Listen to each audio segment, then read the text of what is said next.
Okay, we got the boat back out. Haven't really done anything the last couple weeks. Sorry I haven't put out any videos. I've been working on a shed I'm building at my house. I shot myself with a nail gun, so I was kind of slow for a little while.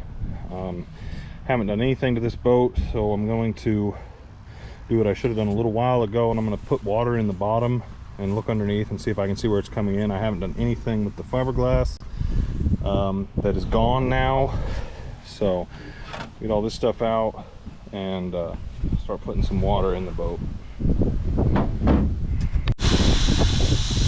Got the hose in here, filling this up with water. Didn't really think it through because still haven't put my drain plugs in yet, so I'll have to siphon the water out. I'm going to fill it up, fill the bilge pumps right before they come on, hopefully. Then I'll get underneath and look and see if I can see where any water's running out. This side normally didn't have a lot coming in, so we'll check this side and then check the other side. Okay, this side of the boat looks real good. I don't see any water coming out. Of course, this side there's still fiberglass on, so that other side, if you look up front, you can see water running out. Let's see where that's coming from.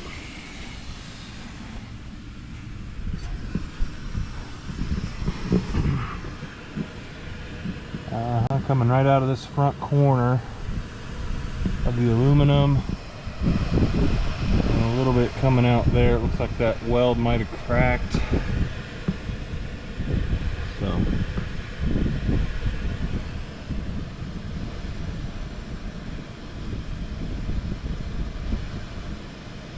a little bit here and there.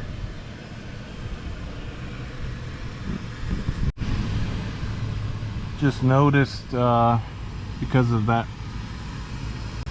big rock that we hit, this is all new. This big flat spot here, and then a giant dent right across here. That's all new. That's probably what cracked this weld. So all this will have to get taken off. Yep, and have to try to weld that up. Okay, that's as much water as I can put in the boat because now the bilge pump is on. Water in the yard.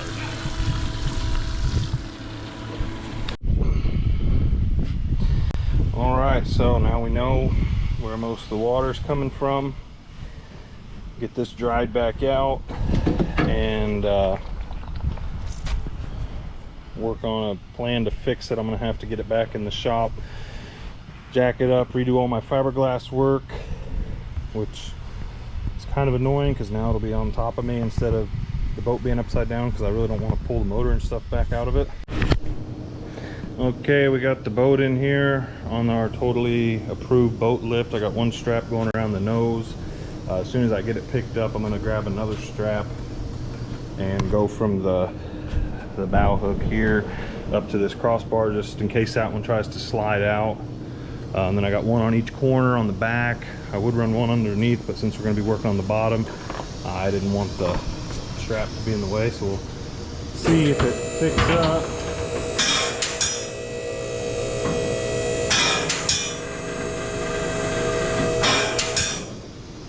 So far so good. It's a little low in the front, but get another strap, hook it between that hook and this rail here, and then I might be able to tighten that middle strap up just to try to keep the boat as high as possible so I don't have to, you know, lay on the ground underneath it.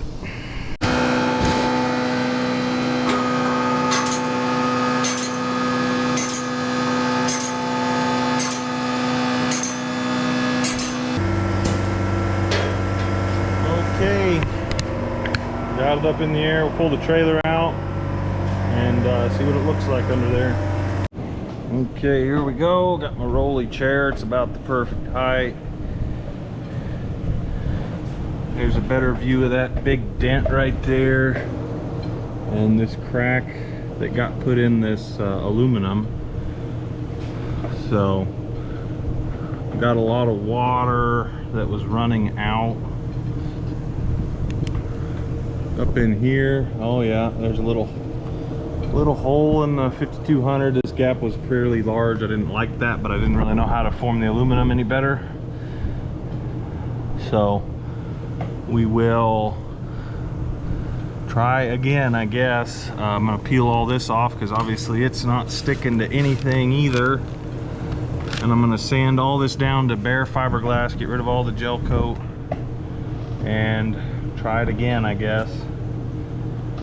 And also try to avoid any big stumps in the lake.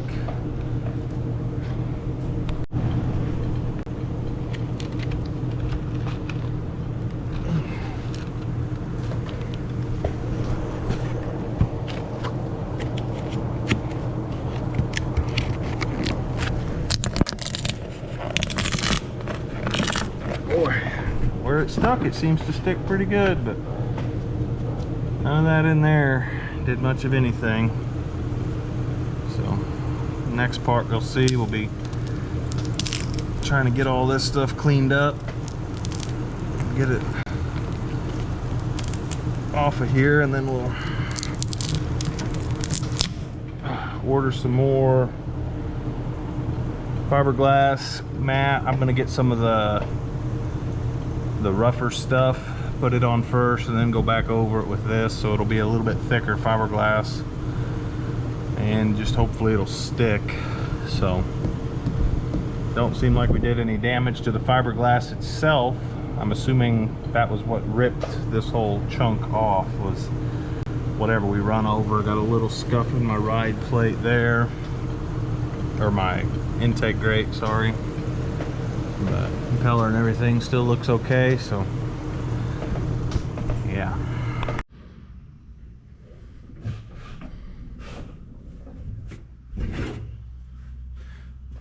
Okay, I'm gonna try to peel off the rest of this fiberglass that's still on there, and yeah, see what it looks like underneath.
Okay, so here's the piece I just peeled off. As you can see, there was like no adhesion at all.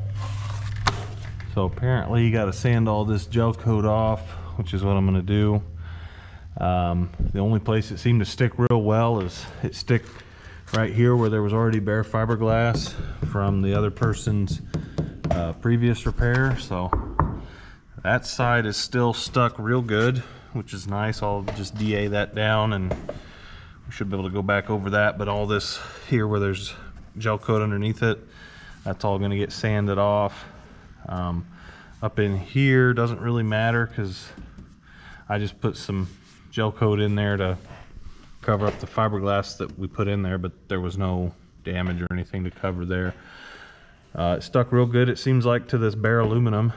So we'll clean all that back up, and I'll clean this up some, get all this loose stuff off where there was gel coat underneath it. Figure out what I'm doing up here.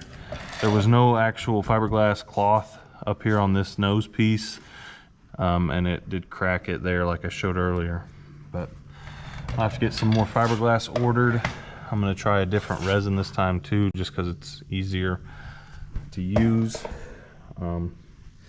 But that's going to do it for this video. I know it's a short video and I didn't really do much, but I just wanted to put something out so you guys knew that I was still here and still trying to make some videos. So thanks for watching. Make sure you like and subscribe, and we'll see you in the next one.